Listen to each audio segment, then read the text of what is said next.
3 months ago, my wife and I were on our way to visit my mother-in-law, living alone far up in the White Mountains. I had been driving for 5 hours, and my wife Betty started saying she needed to use the bathroom and that she was starving. My full bladder agreed with her on the first issue, though I also tried to make good time and get there before nightfall, when the street signs would become harder to read. I had never been to Betty's mother's house before, or even the county it lay in. I pulled over the car on the side of Main Street, looking down the center of the town. It had everything a small rural American town usually had. Quaint houses with blue siding, 24-hour diners, hardware stores and tobacco shops, liquor stores and restaurants.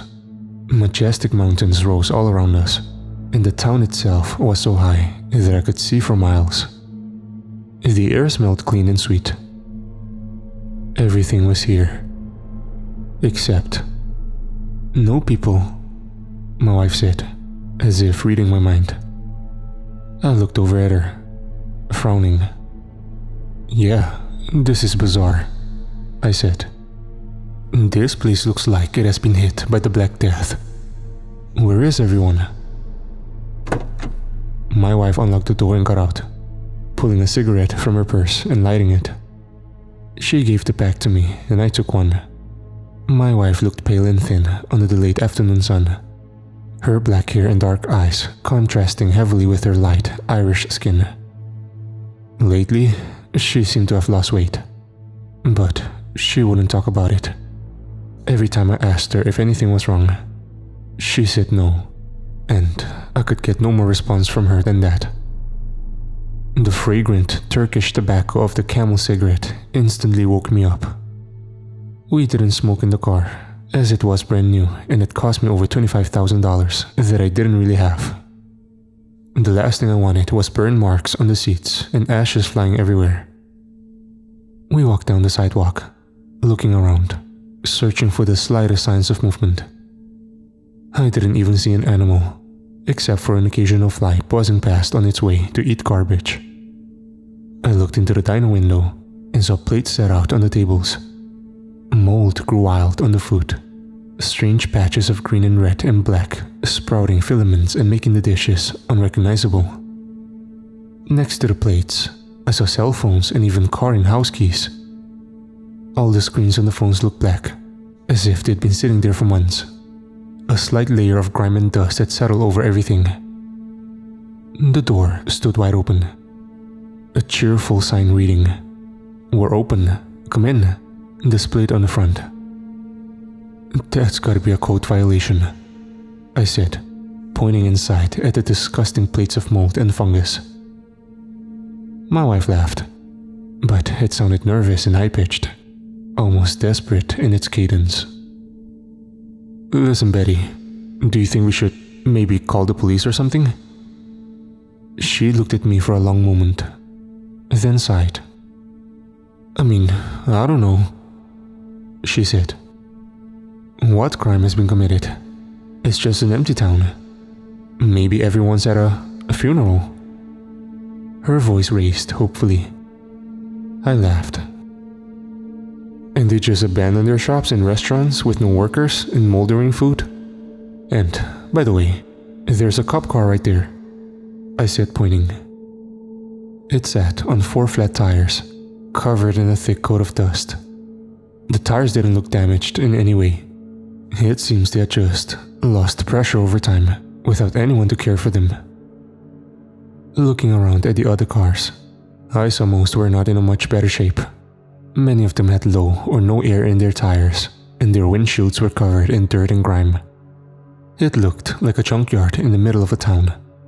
A junkyard that had been abandoned. "I'm calling the cops," I said, pulling out my phone. I opened the screen and, of course, found I had no service. I tried sending a text to my mother, explaining the situation and telling her to call the authorities if she received it, and send help immediately.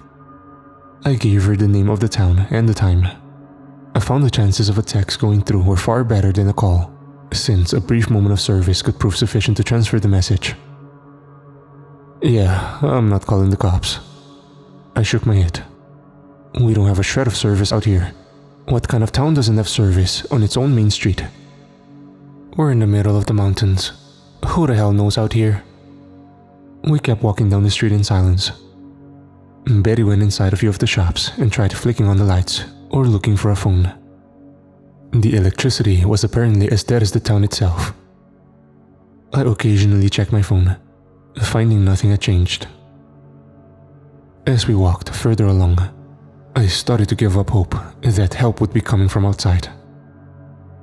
I finished my cigarette, and Betty lit another one and gave me the pack again. I sighed and took another Camel out of the pack, lighting it and inhaling deeply. It gave me something to do at least, and it helped me take my mind off the strangeness of this town. Then, we came up to the police station, and I choked on the smoke as I saw what lay there before us. At first, I thought some vandal had used red spray paint to put up a bizarre slogan across the front of the station. And then I saw all the flies, and smelt the copper and iron, and I realized it likely wasn't paint at all. We followed the black sun, it said in huge letters, each of them nearly 6 feet tall and thickly painted across the windows and walls. My wife squinted at it, tilting her head in a girlish way, her black hair falling across her face. She took a long, thin hand and pushed it aside. "The Black Sun?" she said. "Is that a metal band? It sounds like those Norwegian Satanists you like to listen to. What's the name? Burzum and Dark Throne and stuff?" She started walking forwards, trying to inspect the letters more closely. I put my hand on her shoulder and pulled her back with a little more force than I intended. She stumbled and gave me a dirty look. "Johnny, be careful, damn it. You almost made me fall." "Sorry," I said, my heart pounding in my chest. "But don't get close to that. I'm fairly sure that's blood. And it might be a crime scene. You don't want to touch it or trample the area if it is." She looked at me shocked, then glanced back at the letters, seeing the flies swarming around the coagulated, sticky mess. "Animal blood?" she asked helpfully. "Yeah, sure, I guess," I said, non-committally. "Okay, let's go back to the car and get the hell out of here. I've seen enough. We need to get the cops here. Whatever is going on here, it's way beyond anything we can deal with." I turned around quickly, taking my wife's hand. She pulled away. "Don't start getting all worked up," she said. "We haven't seen any indication of anything crazy. Not yet. All we know is the people are somewhere, not here, and that someone vandalized the police station. I want to keep exploring." I looked at her, amazed. She pointed past me at an old-looking church built of stone, probably from the 1800s. It stood near the end of a small downtown area, next to thick clusters of evergreen trees. It had a plaque outside that I couldn't make out. The door stood wide open, and the darkness inside seemed to beckon. For a moment, I almost agreed with Betty. I almost said that I too wanted to go inside that church. I think it was what the French call l'appel du vide, or the call of the void. That urge to suddenly jump when standing at the edge of a cliff, or to see if a car can go 130 miles an hour on the highway when it's snowing. Then I shook my head quickly, as if awakening from a short dream. I looked back at Betty and laughed. There was no humor in it, however. "You must be crazy," I said. "I want to get the hell out of here. Now. There's nothing to explore. Everyone's gone, and if we keep going deeper into this, I have a feeling we'll run into something far worse than anything we've yet seen." "Okay, how about this?" she said, making a thoughtful face, putting her finger up to her chin. "Why don't you see if the cop car is unlocked? Jump it with our car and use whatever they have in it to call for help. They probably have a walkie-talkie or something connected to the state police network. If you really think we need a SWAT team here, then that's probably the quickest way." "No, let's just leave," I said, walking quickly back in the direction of our car. I saw the new Chevrolet Trailblazer off in the distance, contrasting heavily with the dirty and abandoned car surrounding it. And then, as we got close, I saw it had 4 flat tires. I started running forwards, seeing the deep knife marks slicing open each of the side walls. "What in the hell?" I said, stopping in my tracks. I looked around the town, but still saw no trace of anyone. Why? Why would someone do this? To stop us from leaving, obviously, my wife said, sounding unperturbed. "Look, we might be here for a while, so I'm going into that package store and grabbing a few things. Maybe some wine and some cigarettes, because someone smoked most of mine." She narrowed her eyes at me playfully. "Do you even realize what's happening right now?" I asked, my voice rising unconsciously in anger and frustration. "No, do you?" she said. "This isn't a joke," I said, feeling hot and anxious. "We're trapped here, and there's letters written in blood, and now someone slashed our tires. Do you still think we don't need the police?" She smiled at me. "You always worry too much," she said. "Just calm down for once. Don't have an anxiety attack on me. There's no cell service to call for help if you do, remember?" That jogged something in my memory, and I looked questioningly at her. "Do you have any weapons on you?" I asked. "I have." I reached in my pockets, frowning. I pulled out a small Swiss Army knife. Its red surface looked dull from age, and even I thought it looked small and pathetic in my hand. "This." She laughed. "What are you going to do with that? Kill a chipmunk?" she asked. "I mean, I think you can cut your nails with it too, if you want to use a dull, crappy pair of scissors that barely cut paper." She laughed at her own joke, then stopped when she saw the anger and fear on my face. Betty looked at me with a strange expression. It was hard to perturb her. She had always been different from me. When I was stressed about money or work or anything else, she would laugh it off and say I was too serious.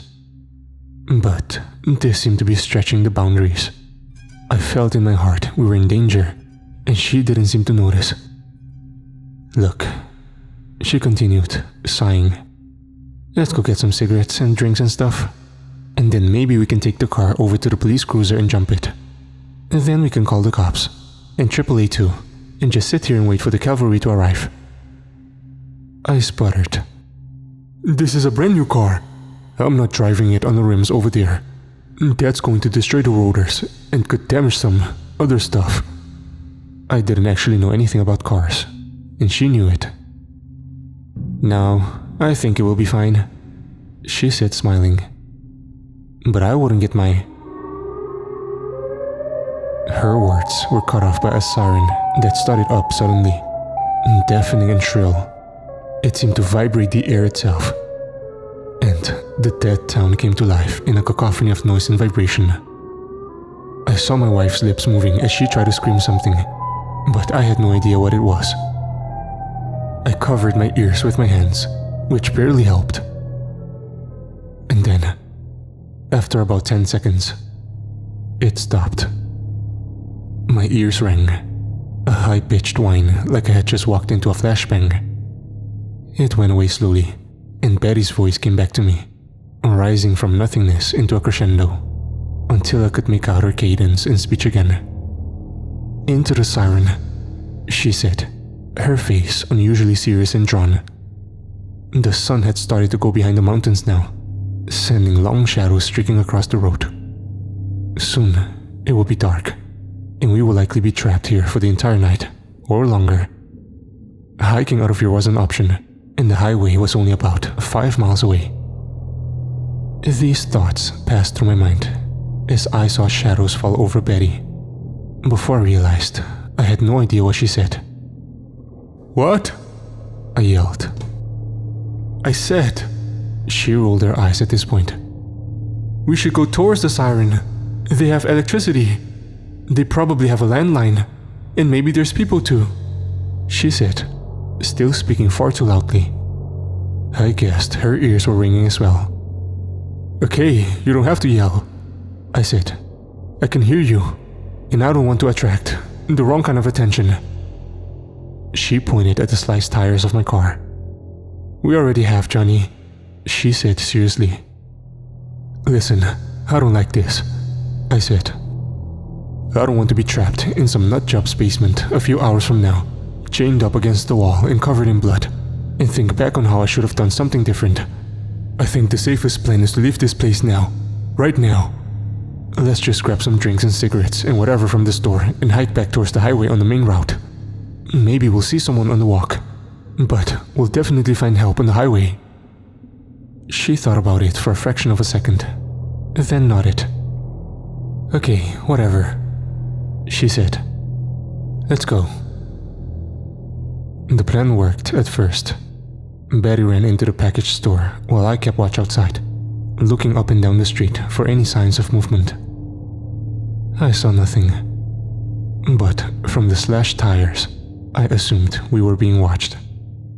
Whoever they were, they knew when we were far enough away to vandalize the car. A minute later, Betty came out with a plastic bag. I saw 9 or 10 cartons of cigarettes in it and some plastic nibs of Jack Daniels. She also had Coca-Cola and some water. "I thought you were grabbing a pack of cigarettes," I said, narrowing my eyes. 10 cartons? Why do we need 10 cartons for a 5-mile hike?" "We don't need them," she said. "But, you know, they're expensive down in Connecticut. Much cheaper in this town."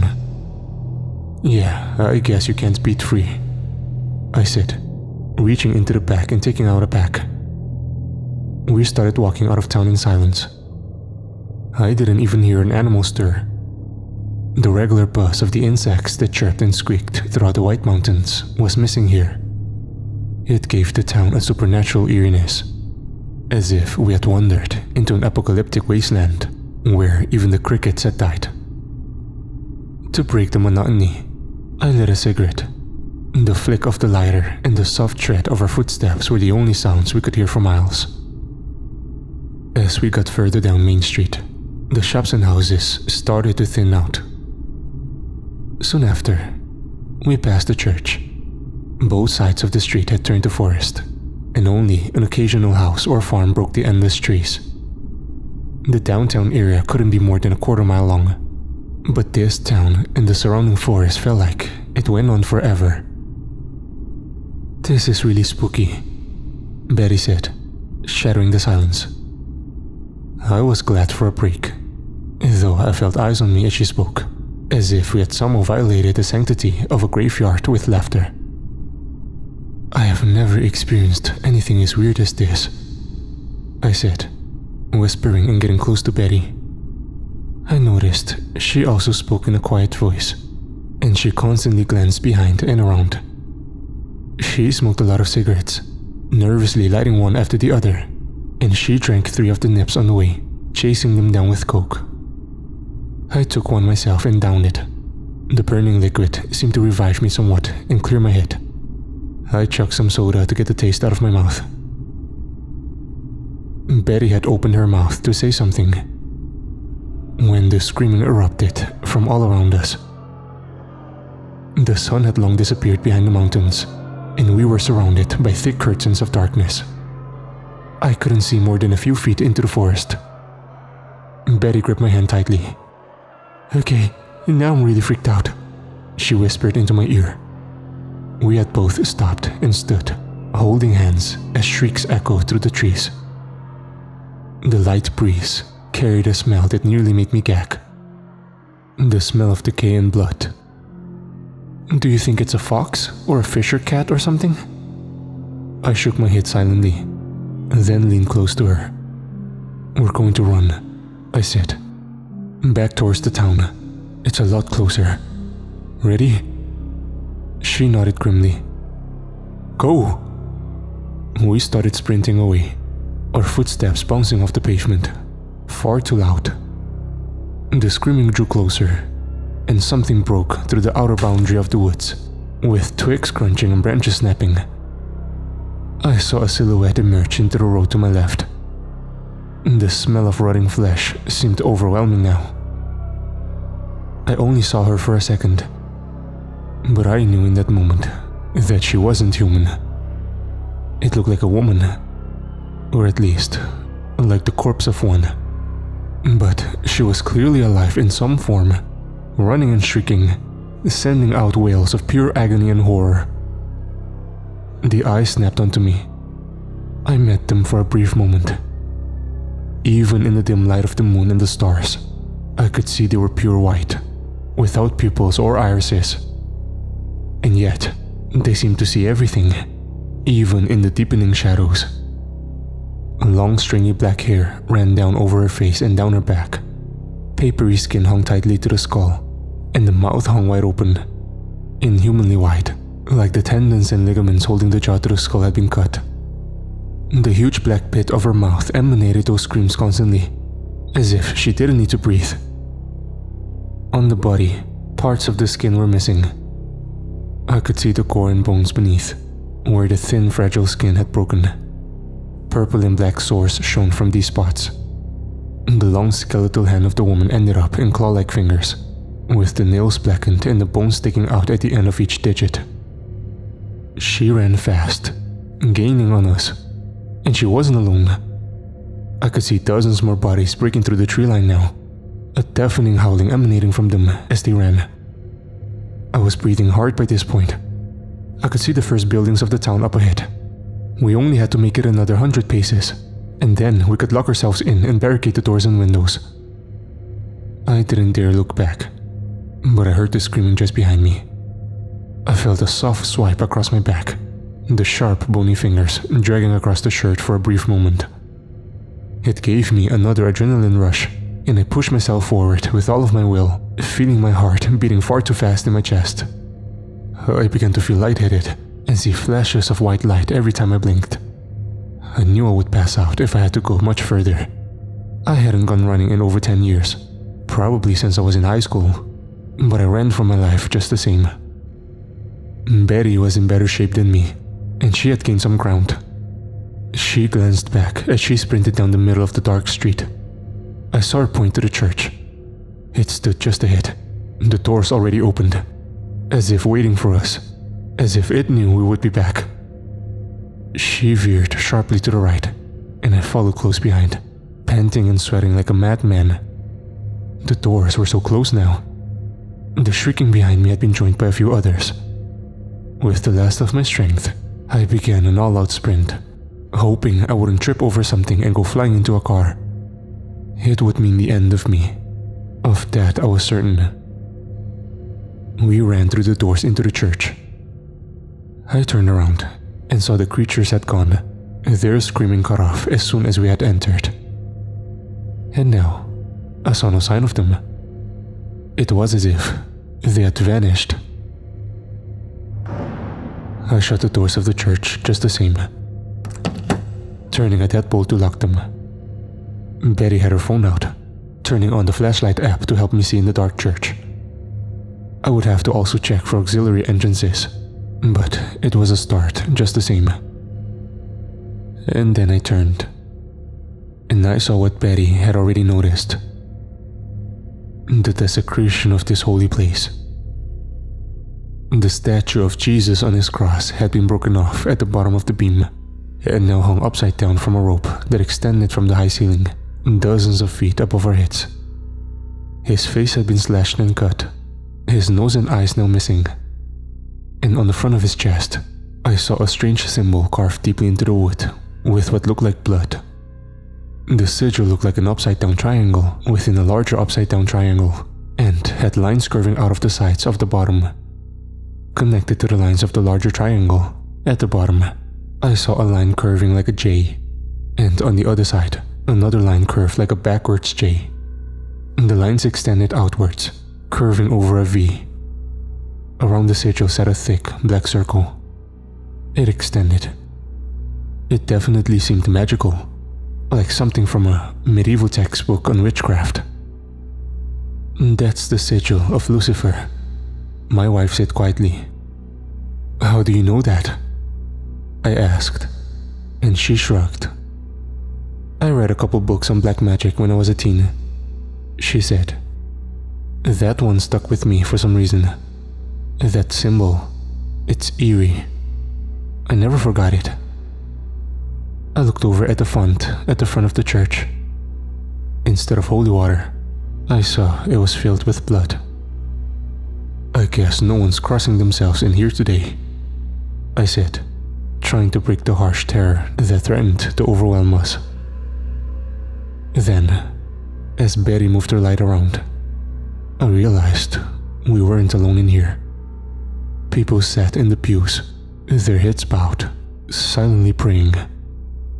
Dozens of people were in here with us, yet they made no noise, and no one turned their heads to look at us or say anything. An icy chill ran down my spine. I turned to Betty and pointed at the people. "Yeah, I see them," she whispered, and began to creep slowly forward. I took out my phone and turned on my light as well, moving silently a few feet behind her. I shone the light at the first pew of people and gasped. They all had their throats cut. A waterfall of thick, coagulated blood stained the front of their bodies. The smell hit me at once, an overwhelming odor of rotting meat and iron. I gagged, turning to Reg. Betty pulled me towards the back of the church. I searched for any other entrances, unlocking the ancient deadbolts on the doors. We ended up going to the rectory in the back, sitting on the priest's couch. There were no bodies in here, and no smell but the musty scent of an old building and books. "Well?" Betty said, turning to me, barely concealing the terror in her eyes. "It looks like we found the townspeople. Some of them anyways." I said nothing, but instead put my phone down and sat in the darkness with her, putting my arm around her while she cried.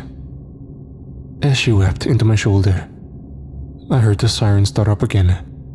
It sounded muffled inside the church, but still vibrated the doors and the walls all around us. I didn't know what the siren signified, but I doubted it was anything good. After all, the last time the siren had sounded, we had run into something horrible. Dozens of walking corpses with white eyes that seemed to look at us with thirst and hunger. But I had no plans. Not anymore. We were unarmed and seemed to be in a relatively safe place. My main thought was that we should hide in here until morning, when daylight arrived and made travel safer. We could always try jumping the police car, or finding a car where the tires weren't totally flat and jumping that to drive it out of the town. I had seen dozens of car keys in the diner, and one of them had to fit with one of the more reliable cars parked on the street. If I had to, I'd drive my car on the rims as far as it would go and then abandon it once we were outside the town's limits. Anything would be better than being trapped here another night. The siren wound down again, its haunting echoes dissipating into the night. I turned to Betty, flipping my phone over to get some light. "Let's search this place," I said. "Maybe we can find a weapon. This is the priest's living quarters, I think. So that means there should be at least knives for cooking somewhere around here. If we're lucky, maybe the guy even had a gun." This was a thought I had already considered. Going from house to house to search for guns. This was, after all, rural New Hampshire, deep in the mountains, where people like to hunt, and where farmers would like to keep some sort of shotgun or rifle for pests. If we were armed, our chances of survival would rise exponentially. At least, so I hoped. For all I knew, ammo would be as useless as a squirt gun against those things we had seen coming out of the forest. My wife wiped away her tears. Then she reached into her purse and pulled out her keychain. She dropped it into my hand. I looked at it for a moment, confused. "That black thing," she said, pointing at a small canister connected to the chain, "is pepper spray. I don't know how effective it is, and I've had it for nearly 10 years. It might not even work at this point. I don't think pepper spray really goes bad though. It should still be able to stop someone in their tracks." "Yeah, someone as in a human," I said. We don't even know if those things feel pain. Their eyes. I didn't finish the sentence. She had seen their strange cataract eyes. She knew as well as I did that we weren't dealing with the living. I got up, sighing. I took her hand and helped her up. We grabbed our phones, and she grabbed her purse and plastic bag of goodies, lighting a cigarette with trembling fingers. It took her nearly 3 tries to get it lit. She reminded me of a Parkinson's patient in his last days. We explored the rectory area in silence, finding a small kitchen. As I suspected, it had a knife block with some long wicked blades. I took one for myself and gave one to Betty. We went back to the rectory and searched every drawer and closet, but I couldn't find no sign of a gun or ammo. Feeling slightly better now that I at least had a knife, we went back to the chapel. I shone my phone's light across the immense chamber, and my heart leapt into my throat. The front door stood wide open now, letting the dim moonlight stream into the nave. Even worse, the corpses were all gone. And while we were in the rectory, someone had used blood to write a message across the wall, covering the stained glass windows and aged beams in letters 5 feet tall. The black sun awakens. As I stood there, gaping, not sure what to do, Betty grabbed my arm and pointed outside the door. "Look!" she cried, a note of triumph in her voice. "Someone's coming." I saw with excitement that she was right. I felt a surge of hope rising me so powerful that I felt lightheaded. Headlights streamed down the dark street, casting long twisting shadows across the buildings. I grabbed her arm and we ran outside without a second thought. The car slowly traveled down Main Street, coming from the same direction we had originally come. We ran out into the middle of the road, and I started waving my hands frantically, trying to get the driver's attention. A chubby old man pulled up beside us, looking at us with suspicion and narrowing his eyes. I gestured for him to put his window down. He hesitated for a long moment, looking between me and my wife, and then lowered it 1/8 of an inch. I heard all his doors lock as he quickly pressed the button. Does anyone live here?" he asked. "I need gas. The map said there's a gas station here, supposed to be 24 hours, but there's no one inside. It doesn't look like anyone's been inside in weeks. All the food in the refrigerators has started to rot, and there's not even electricity. So..." He trailed off. I didn't even know where to start. I certainly didn't want to start rambling about walking corpses and messages painted in blood. But Betty, always my smarter and better half, thought quickly instead. "We had a massive electrical failure," she said, lying smoothly and smiling at him with her disarming charm. I saw the old man relax slightly, though he still glanced over at me with suspicion from time to time. "We really need help, and everyone besides us was already evacuated." "Yeah," the old man said skeptically. "Makes sense, I guess. Okay, so you both live here?" I nodded, building on the lie. "Yes, we used to, but we missed the evacuation. Can you please give us a ride just to the highway?" I said, giving him what I hoped was a neighborly smile. He frowned, the lines on his face deepening. "What's your name, friend?" he asked, not answering my question and refusing to roll down his window any more than the tiny crack he had made. "I'm Johnny Redfern, and this is my wife Betty. Please, sir, we really need your help." "How come you two didn't just walk out of here?" he asked. "The highway is only a 10-minute drive. It's not exactly around the corner, but it shouldn't take you more than a couple hours to walk it." I swore inwardly. Of course we had to get an old man who was as sharp as a tack. If he kept talking to us, he would inevitably pick up on our lies. In fact, he probably already had. The story wouldn't make much sense, especially when he kept driving and saw the messages painted in blood on the police station. And well, I'm not saying you're being dishonest or anything. God forbid, but if people were evacuated, why are all their cars still here? Did they walk out? Did they all take a bus? It sure looks like they've been here a while. I froze, not knowing what to say in response.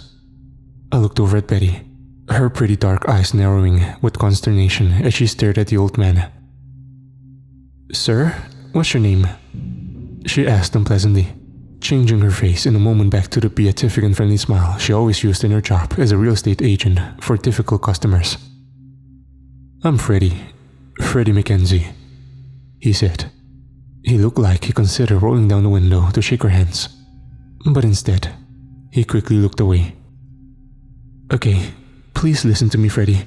Something strange is going on here. We don't know what it is. We really need your help. I'm afraid if we stay in this town any longer, something really bad is going to happen to us," Betty said, her smile fading. Freddie's blue eyes shone with intelligence as he weighed her words, looking from my face to hers before frowning slightly and wrinkling his forehead. "Yeah, no, I'm sorry," he said.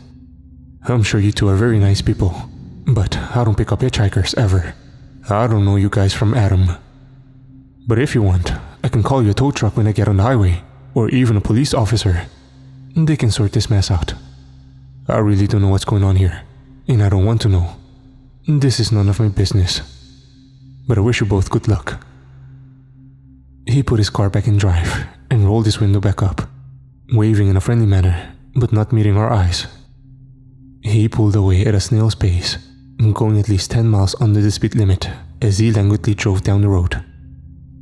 "I should have maced him," Betty said bitterly, watching the old man's taillights as they grew smaller.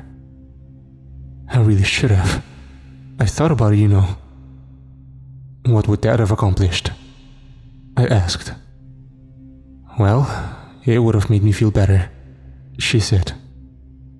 We both laughed, an anxious and nervous release of tension that I felt I needed at that moment. A gunshot pierced the night.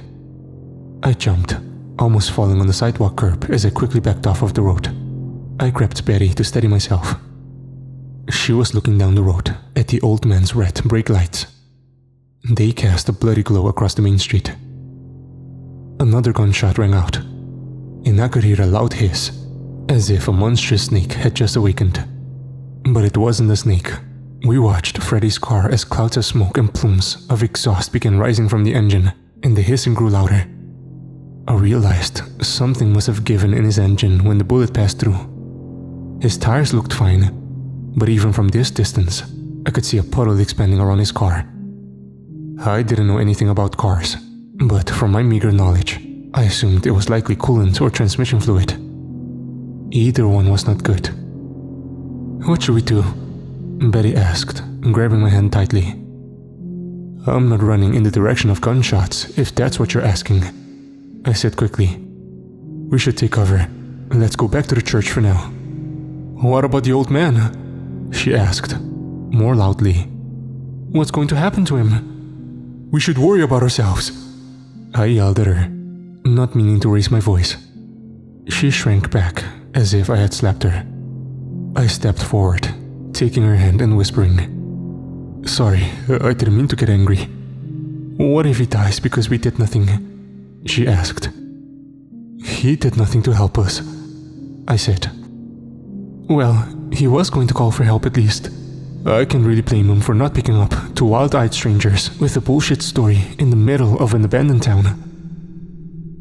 I kept watching his car, but he didn't get out. "Do you think he was hit?" she asked. "God, I don't know," I said, feeling like things were quickly spiraling out of control. Our potential rescue had turned into a potential burden.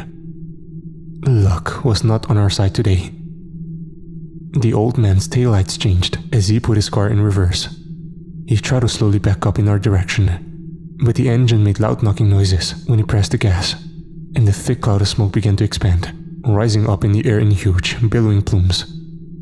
I heard metallic groaning sounds as the knocking died down. And then, his car stopped moving, and the engine shut off by itself.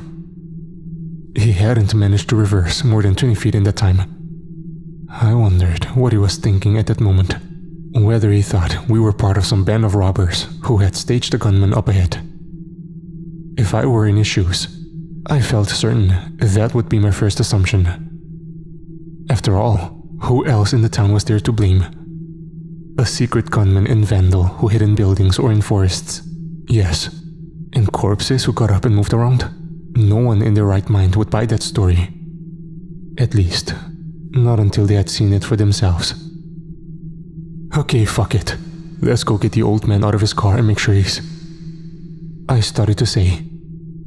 But then, the siren came on again, seemingly even louder and shriller than before. I covered my ears with my hands, and without thinking, I ran forwards towards the old man's car, hoping I would live to regret the decision. By the time I had run through Main Street, the siren had started to die out again. It seemed to be getting shorter every time it ran. I didn't know what to think about that. I tried to justify it by saying perhaps the building where the siren was located ran on generators, and they were running out of fuel, so to compensate, they ran the siren less and less each time. But why run it at all? There was no tornado here, no hurricane or tsunami. I felt like I was missing an essential piece of the puzzle. As I got within 10 feet of his car, I saw the old man moving inside, apparently unharmed. Freddy stumbled out of the driver's seat, shaking and pale. He looked at me with wide, accusing eyes. "What did you do?" he asked me. "I'm warning you, I have a gun." I looked around, at his hands and next to his seat. I saw no gun, and I assumed he might be bluffing. However, I wasn't going to risk my life on it. I still had the butcher's knife tucked into the back of my pants, the blade looped through my leather belt, and had even pulled my shirt over it so the old man wouldn't see it and get scared. I put my hands up and backed slowly away. His eyes narrowed even more, as if he suspected a trick. "Please, I'm just trying to help," I said. "My wife and I, we're not actually from here. We're from Connecticut. We came here just like you, just to stop for a minute, but someone slashed our tires, and this town has some strange things happening in it. I can't explain it. That siren, every time it goes off." I didn't know what to say next. "I think it's a warning, or perhaps a signal. Every time it goes off, we see people walking around. Maybe they're part of a cult or a terrorist group. But we need to get to safety now. There's a church down the street with deadbolts on all the doors. It can be locked from the inside and maybe even barricaded. We should go there immediately. If you won't come with us, that's your decision. But I'll tell you right now, you probably won't survive out here." "Is that a threat?" he asked, his blue eyes blazing with anger. His chubby face reddened, and even his bald head had a crimson hue. "Okay, fine. I tried," I said, giving up and turning to leave. "Stay here and die." I started walking away, not looking back. I heard heavy footsteps slapping against the pavement, and suddenly he was at my side, walking with me. He sighed heavily, the redness slowly fading out of his face. "I'll come with you," he said. "But if this is a trick, know that I intend to report all of this to the police as soon as possible." "My friend," I said, quickening my step and starting to jog towards the church. "If the police were coming, don't you think they'd already be here?"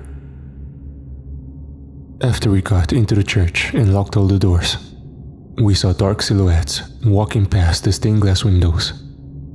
They surrounded the church, their strange gait revealing their inhuman nature even based on their shadows. I knew it was the corpses, like the ones I had seen come out of the woods. Off in the distance, one of them started to scream.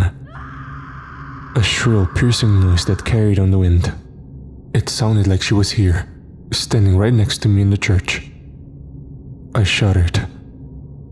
I heard a few of the corpses respond, until it sounded like the shrieking came from all around the perimeter of the building. Yet, they didn't try to get in. If they had smashed through the stained glass windows, they could have easily crawled through. Yet they didn't. At least, not yet. Soon, I heard a sound like a man crying in pain. This scream sounded far different than the empty banshee wails of the corpses. I looked through a pane of clear glass and saw the woman from the forest. The walking nightmare with the black matted hair and white cataract eyes. Next to her, I saw two children, twins from the look of them, dressed in nearly identical clothing. Two little boys, holding hands and walking behind her. The skin on their faces had mostly peeled off, showing the eternally grinning skulls underneath. Their eyes had turned white, with drops of thick black blood dripping down their face like tears.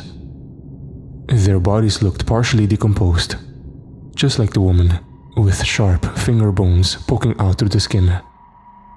On their hands, I could see the tendons and ligaments and muscle underneath in places where the skin had been eaten away.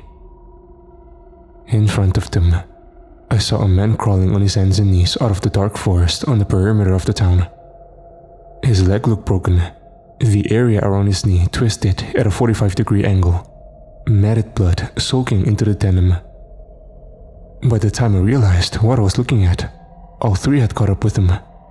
The woman's corpse gnashed her teeth as she drew near, biting at the air and smiling. The twins looked serene, as if they were just going on a walk to the playground.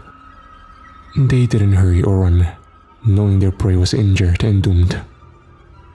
The man looked back at him, an expression of sheer terror twisting his face. And then, all three were on him, eating him alive from the legs and stomach. His agony-filled shrieks shattered the night. I turned away. Within a couple minutes, everything had gone quiet again.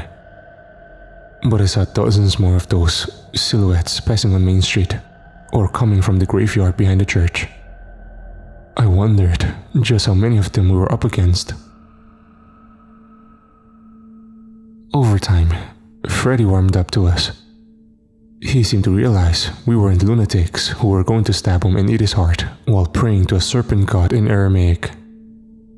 He ended up being much more talkative than I would have expected. When we talked to him in the car, he came across as an aloof curmudgeon who wouldn't have helped his own mother if she fell down. "You know what this reminds me of?" he said, his eyes widening, as if he were telling a ghost story around a campfire. "Roanoke.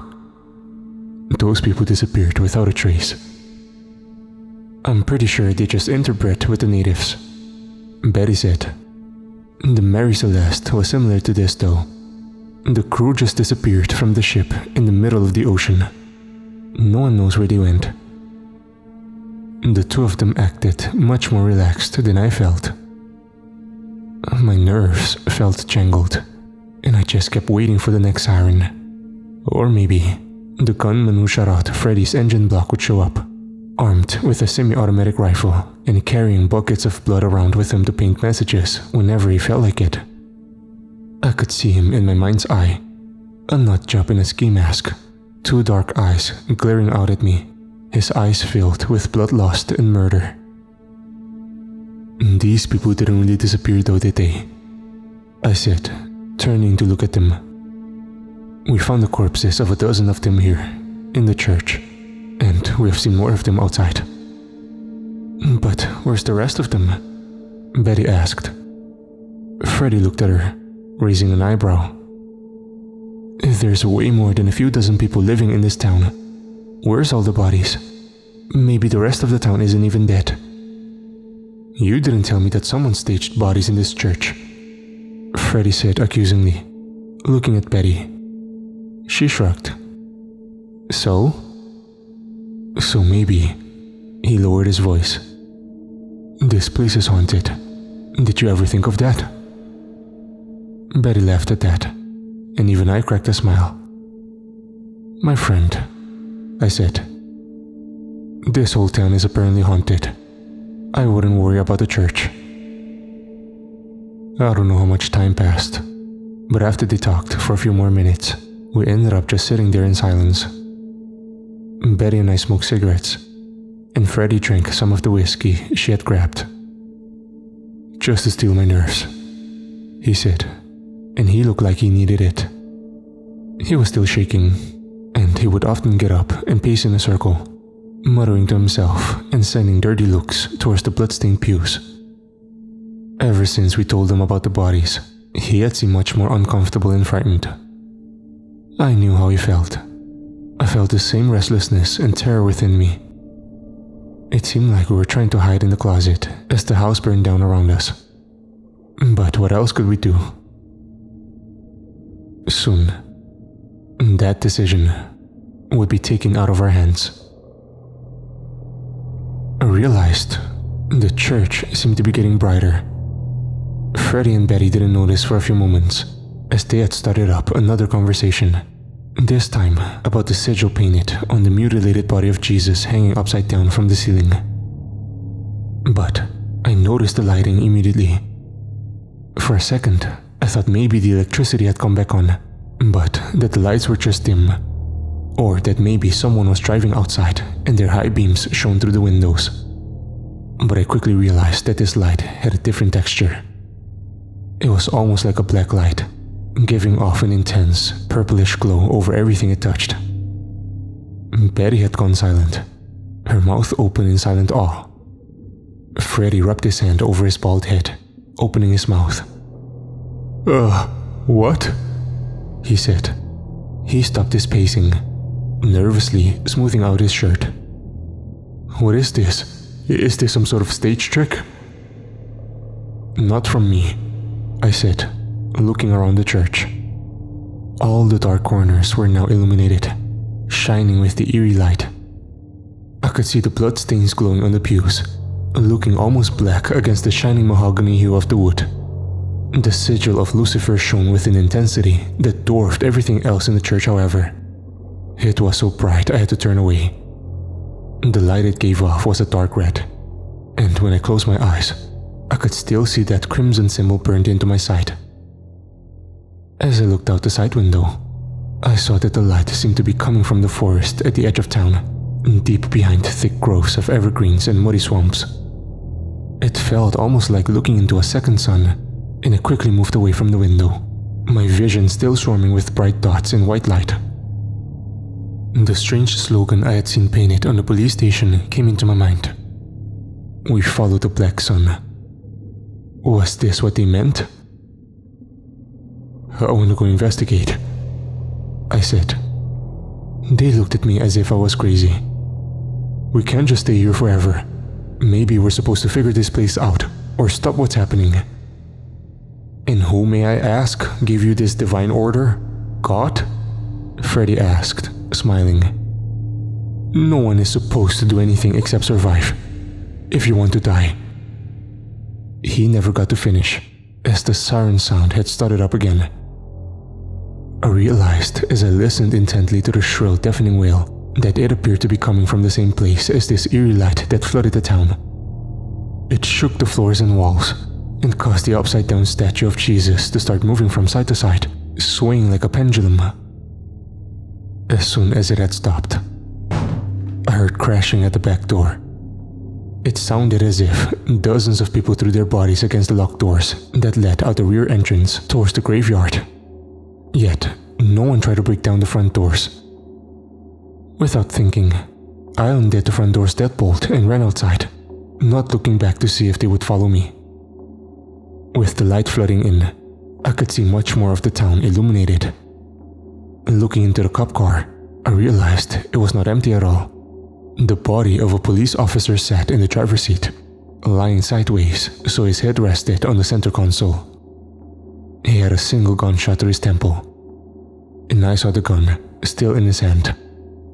I opened the driver's side door, and a horrible odor of rotten eggs, rancid meat and feces hit me immediately.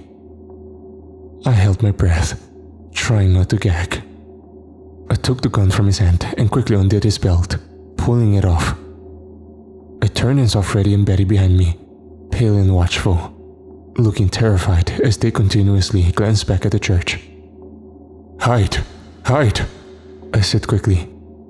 I got on my belly and slid under the cop car, not looking back to see if they would follow my orders. If they didn't, they would probably die. As soon as I was underneath it, a gun in one hand and a heavy police belt with mace, a taser, and extra ammo in the other, I saw bodies stream out of the front door of the church. Many were no more than skeletons, with some tendons and gore still clinging to the bones. Yet, they still were able to walk. They moved quickly, looking around with empty eye sockets and rotting faces. Betty had, by this point, crawled underneath beside me. I turned and saw her, watching the corpses with wide, girlish eyes. I didn't see where Freddy had gone. The corpses emerging from the church split off in groups, going in different directions. After a few minutes, none remained on the street. At least, from what I could see. Looking back and forth quickly, the pistol extended in my right hand, I slid out from under the police car. I took the weapons and ammo off the belt, giving Betty a taser and another canister of mace. "Give the extra mace to Freddy," I whispered. "Where is Freddy?" A half smile crossed her face, and she pointed to the dumpster in an alley behind us. Quietly, I walked over and opened the lid, peering inside. I saw Freddy, maggots writhing in his hair, a banana peel stuck to his chest. The smell from inside the dumpster was bad, though not nearly as bad as the rotting corpse smell from the police car. Freddy climbed out, grumbling and wiping himself off. Betty gave him the cop's mace canister, and I started walking towards the source of the eerie black light, hoping to find answers. Though this happened 3 months ago, I still questioned my decision that day, for that was the moment when I sealed our fates. The moment I set my mind towards walking towards the black sun, I ensured we would see hell itself. "I don't really want to go in there," Freddy said, his old man's face wrinkling in fear. He grabbed my hand tightly. "Please, listen to me. You don't want to go in there either. Have you seen what's happening in this town?" "I doubt we will survive much longer trying to hide," I said. "Whatever's happening here, it seems to be speeding up. At first, it was just a few corpses, guarding the road out of town. Now it's dozens of them, and it seems like those in the graveyard are all changed now, walking around and hunting. What will you do when it's hundreds of corpses streaming through every building and road? Where will you hide?" He opened his mouth to say something, then closed it again. "Look, I can't force you to come with us," I said. "If you don't want to, you can stay here alone.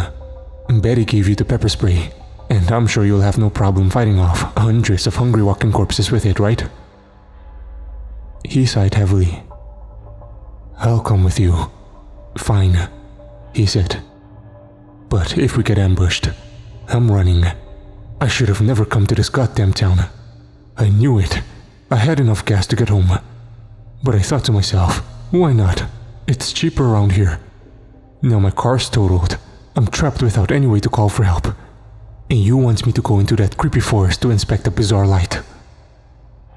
"You think we want to be here?" Betty asked. "John is just trying to find us a way out, or a way to survive. We already tried running, but the corpses have surrounded the roads. We tried hiding in the church, but they ended up breaking down the door. This is our last option. If this fails..." She didn't need to finish the sentiment. We all understood what she meant. My stomach was growling from not having eaten all day, and I felt tired and weak. I ignored all of it, and immediately started walking towards the edge of the woods. After a few moments, I heard their footsteps close behind me. As we got closer to the black sun, the forest changed from the idyllic firs, junipers and white pine of the forest into a monstrous wasteland. Something out of a nightmare. The needles of the evergreens and the decomposing leaves and dark soil of the ground transformed into a thick, scaly covering.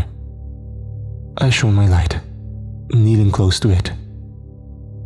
To my horror, I saw what looked like blood vessels passing through, expanding and contracting slightly as some unseen heart pumped black fluid into the destroyed earth. The crust itself looked dark red, and it covered everything on the ground. I tried knocking on the crust with my knuckles. It felt slightly sticky and as hard as concrete. The trees and plants had also changed. The bark of the trees had turned a pale, ghostly white. Their leaves and needles had fallen off, and the branches stood like skeletal arms, stretching upwards to the sky. Thick rivulets of black fluid dripped from the bark and branches of all the trees. The ferns and pricker bushes and other small plants had also turned white, as pale as writhing maggots. Small drops of the black fluid fell from the changed leaves of the ferns and shrubs, dripping onto the ground. This reminds me of Kutsu, in a way, Freddy said, standing behind my wife and me. His eyes were wide, and he kept gazing around uncertainly. He didn't look at us, though he constantly glanced back towards the main street, as if thinking about booking it and leaving us alone. "What's Kutsu?" my wife asked, still as curious as ever. "It's a plant from Asia. It grows in the south a lot, and it takes over whole areas. It's like a vine that climbs everything and suffocates all the other plants," he said. "This looks a little different than Kutsu," I said sarcastically.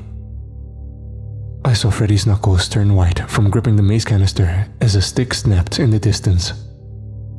He was terrified, and it would likely only take the smallest thing to send him running. I knew exactly how he felt. The light from the black sun became so bright as we walked forwards that I no longer needed my phone. Trying to conserve the battery, I turned the flashlight off and put it away, seeing Betty doing the same. Fred followed behind us, hesitant. As we got closer to the source of the mystery, his anxiety seemed to grow. "You know what they say about stragglers, Freddy?" I asked, trying to break the grim mood. He shook his head. "Stragglers get eaten first." After that, his pace quickened, and he stuck close to us. I hadn't seen a single animal yet, or heard a cricket or a bird. There were no bats flying around the dead, bleeding trees, no owls hooting in the distance or mosquitoes swarming around us. I wondered where the animals had gone. Most likely, I thought to myself, they had fled, unlike me. It seemed to me that they were the smart ones in this decision. As if conjured by the thought, I saw movement below a thick cluster of ferns. I put my hand up, the universal sign for stop. My wife and Freddy paused without a word. I got on my knees, taking my phone back out and turning the light on. I shone it under the leaves. I saw a mutilated possum, still clinging to life. Surrounding it were tiny creatures. They weren't like any life form I had ever seen on Earth. When the light fell on them, they started chittering, excitedly raising their voices and turning their tiny faces towards me. They were no bigger than a Barbie doll, but with dozens of them in a pack. They had apparently taken down an animal much larger than themselves. They had grey, chitinous shells with glowing white eyes. Sharp, crab-like pincers covered in fresh blood clicked open and closed rapidly. Their tiny legs curved outwards, ending in razor-like feet. Their bow-legged gait made them waver from side to side as they ran around the possum, turning their tiny heads towards me from time to time and clicking their small mouths. The possum was nearly dead and didn't even try to run or fight. It languidly raised a paw or its head, and then the attack would begin again. The light in its eyes had gone out, and dozens of deep gashes showed all over its body. Its ragged breathing would stop for a few seconds, then start again once one of the tiny creatures shoved its claw inside, opening a tiny mouth filled with fangs to suck the blood that poured out. I quickly backed away. Betty had seen it too, and a look of horror crossed her face. "What are those things?" she asked. "I have no idea," I said. Freddy didn't seem the least bit interested in seeing the creatures or the dying possum. He had stayed back a few feet, constantly checking all directions, as if expecting an ambush. Without saying a word, I kept walking, not wanting to see such a horrible and sad scene. I considered sending a bullet in the possum's head to put it out of its misery. I looked over at Betty, who always loved animals, and noticed a tear rolling down her cheek. I realized I could see something through the pale, skeletal trees. It looked like a clearing, and in the center, I could just barely make out a huge orb floating and spinning over the crusted red ground. An intense purplish black light swirled and jumped inside of it, sending out bolts of lightning into the surrounding field. Yet, there was no sound, no thunder or crashing of branches. I pointed, and Betty raised her head, her mouth agape in wonder. Freddy apparently had already seen it. All the color had drained from his face, and I thought for a moment he might faint. "I think we're near," I said. "That must be the Black Sun." As I walked out into the clearing, I felt eyes on me. I thought I caught glimpses of white eyes behind the dead trees and bushes, but whenever I turned to look, they were gone. Nevertheless, I quickly realized we weren't alone in the clearing. It extended for nearly a quarter mile, with the Black Sun directly in the middle. Thick black blood vessels as white as a man pulsed all around my feet, thousands of them embedded into the dark red crust of the earth. And as my eyes adjusted to the intense black light, I realized more of the townspeople were here. It looked like we had found the missing. They were impaled on sharpened sticks 10 feet tall that surrounded the Black Sun in a circle. They loomed over me, choking out blood and bleeding. I saw men, women, and children all dying or dead. The one nearest to me, an old woman still wearing the tattered rags of her clothes, raised her head and looked down at me, her eyes wide and dead. Get out while you can," she said, coughing up blood that dribbled down her chin.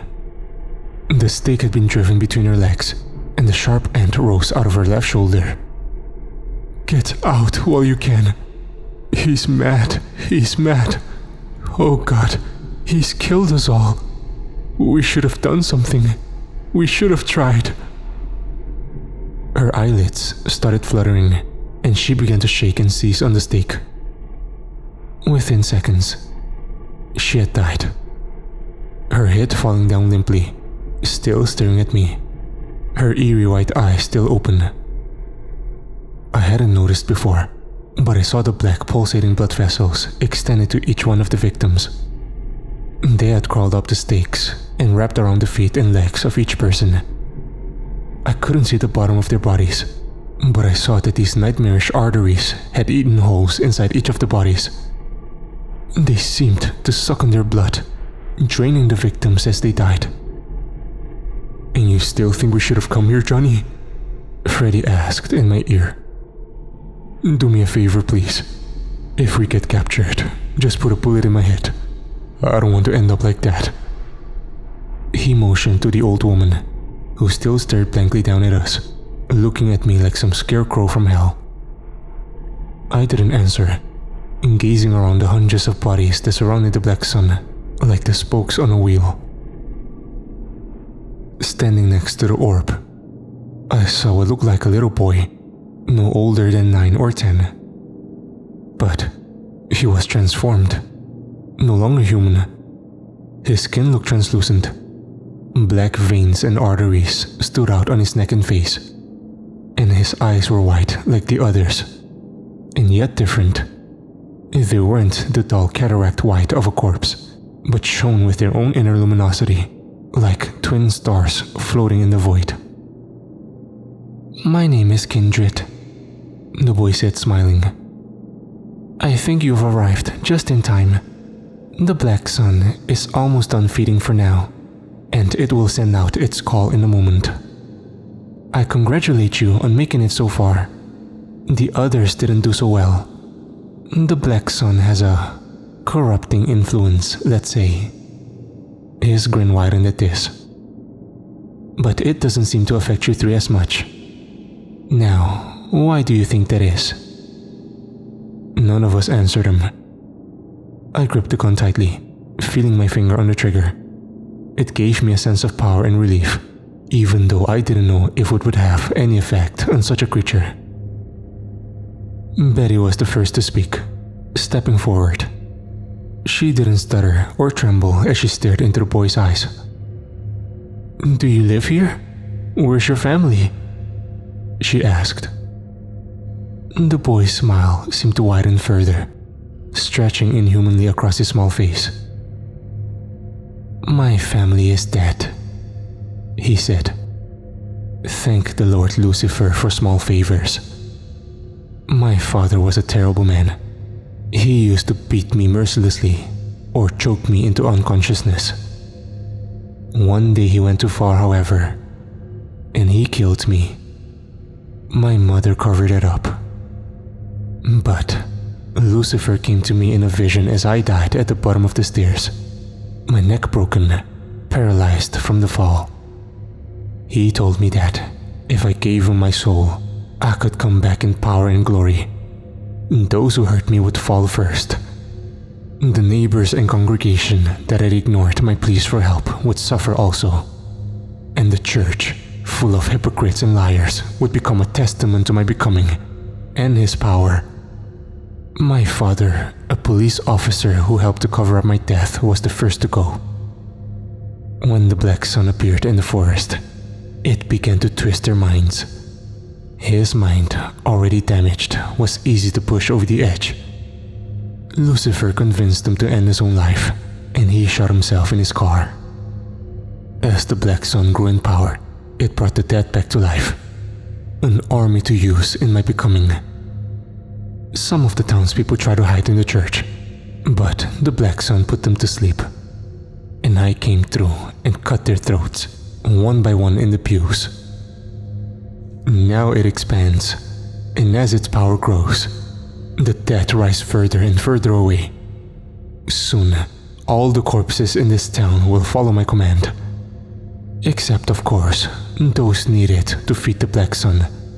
These puppets on the stakes. He motioned to the hundreds of impaled bodies. Then, he closed his eyes, and the Black Sun began to grow. Its orb grew, and the dark, silent lightning began to strike the impaled bodies and trees with a feverish intensity. I had to turn my head away, but I still saw the branching lightning strikes even through my closed eyes.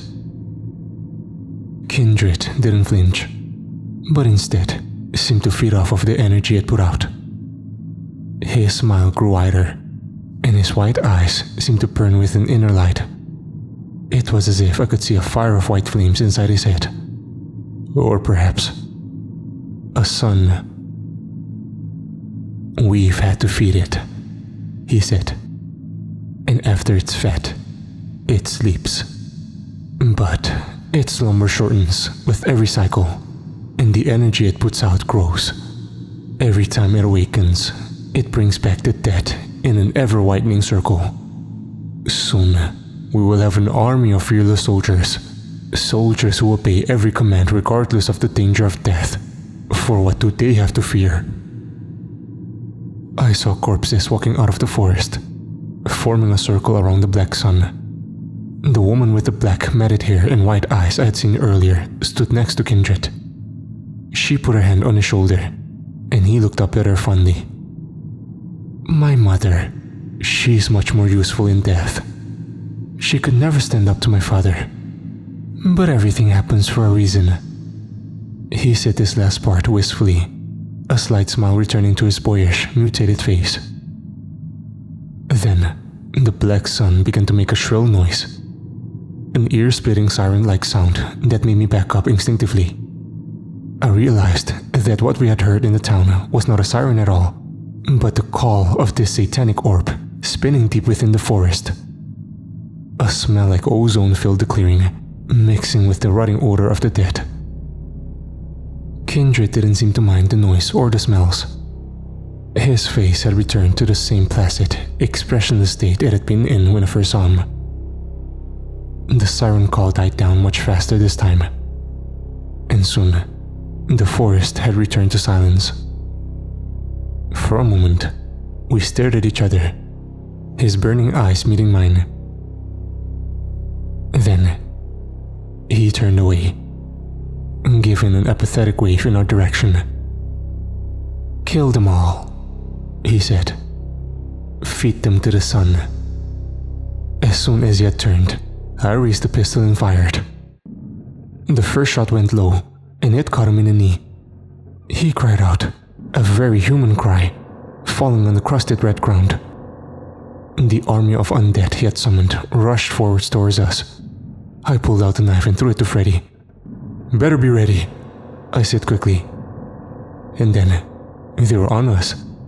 I shot the black-haired woman in the head, the one Kindred had called his mother, and she fell backwards, thick clotted blood and gore exploding out of the back of her head. Freddy stabbed with his knife, hitting a tall man's corpse in the eye. With a sickening sound, he pulled it out, sending droplets of blood scattering in all directions. But a dozen hands grabbed him, pulling down as he screamed for help. I shot the last few rounds into the heads of those nearest. But for each one I killed, another 3 would swarm in and take their place. I tried to run forwards, towards Kindred, but hands grabbed me from all directions. The strength of those hands quickly stopped me in my tracks. In the chaos, Betty escaped, crawling under their grasping hands and through decomposing skeletal legs. They were focused on us, those with the weapons, and she used the opportunity to run. She sprinted towards Kindred, who was healing quickly. The blood had already stopped pouring from the bullet wound in his leg, and he was slowly rising to his feet, scowling and furious. In horror, I watched as she tackled his small body, and they both went flying into the black sun. For a second, nothing happened. They seemed suspended on the surface, defying gravity. Betty's mouth an O of surprise, Kindred's a look of pure hatred. And then, there was an explosion of light and heat, and a gateway opened in front of my eyes.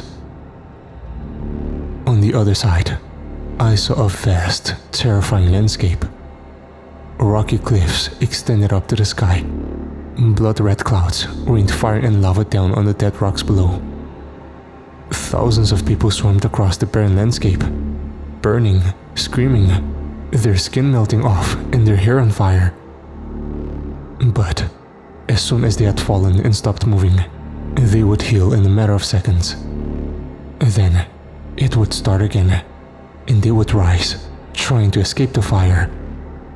Then the portal started to close, narrowing, shrinking. I screamed for my wife, telling her to get out of there, to run. But my words caught in my throat, and soon it shrunk to a pinpoint of violent, purplish light. Seconds later, it was gone, and the corpses holding me fell limply to the ground, landing on their faces and backs, with their eyes shutting. I was alone with Freddy, horrified, screaming for my wife. But in my heart, I knew I would never see her again. The black sun had taken her, as it had taken the lives of so many others. I cursed Kindred, cursed the sun, and the townspeople, and his father. Surrounded by hundreds of rotting corpses, we started the long walk back to town, in silence. My tears feeling cold on my cheeks.